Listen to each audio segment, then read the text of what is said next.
Hello everyone, how are you guys doing today?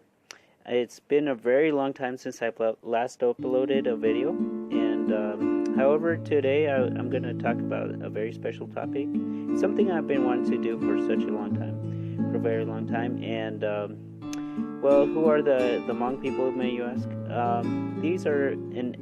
They are an ethnic minority group throughout Southeast Asia and southern China.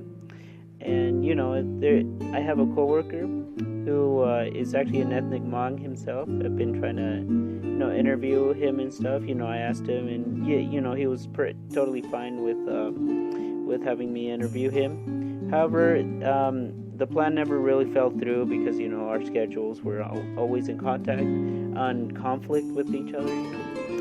And I'm gonna talk about more in depth about the Hmong people. Well, based on stuff that I learned and also stuff that he's told me about them and stuff about his culture and the Hmong people.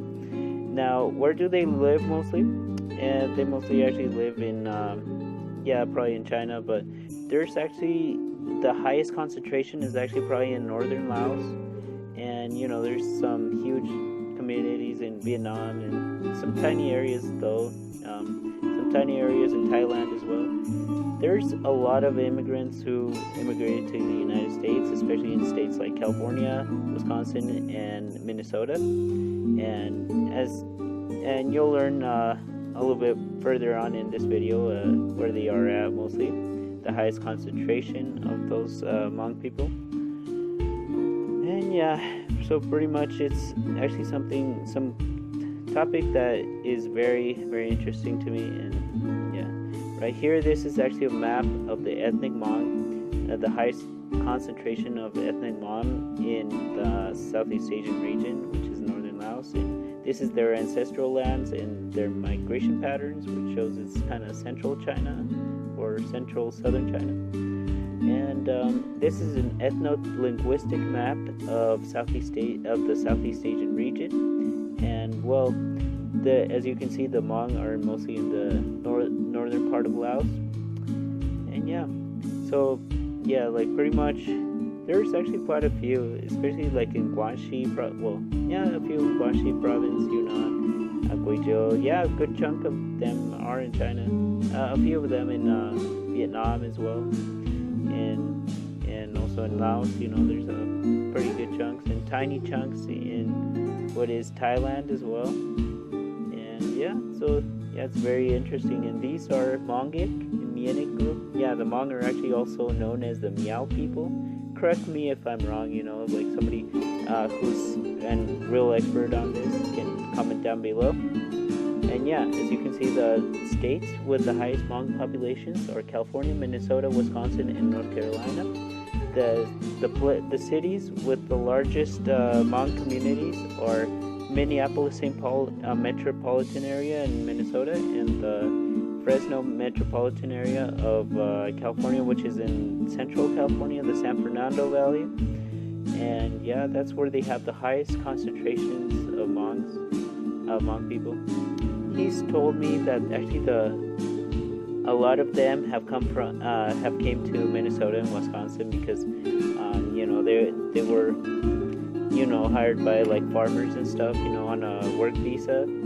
And a lot of them work in chicken farms, and actually some of them are farmers themselves, although of course traditionally they're actually mountaineers and stuff. And one comment I want to make about the clothing is that it actually looks a lot like the typical traditional clothing of like places like Bolivia and Guatemala, and like in Guatemala, Bolivia, and also like Oaxaca and Chiapas, which are actually both southern states in southern Mexico, and they seem very colorful and very, very, very nice, very creative, very kind of dynamic, And by the way, actually, this is actually not a Hmong village or anything. This is actually a typical Latin American or Mexican village, and I just added it because I thought it was very pretty. And that this is actually one of the things that makes me think when whenever I think of Hmong people, and well, Southeast Asian people and Southeast Asia in general. Something where somewhere where it's calm and stuff. And yeah.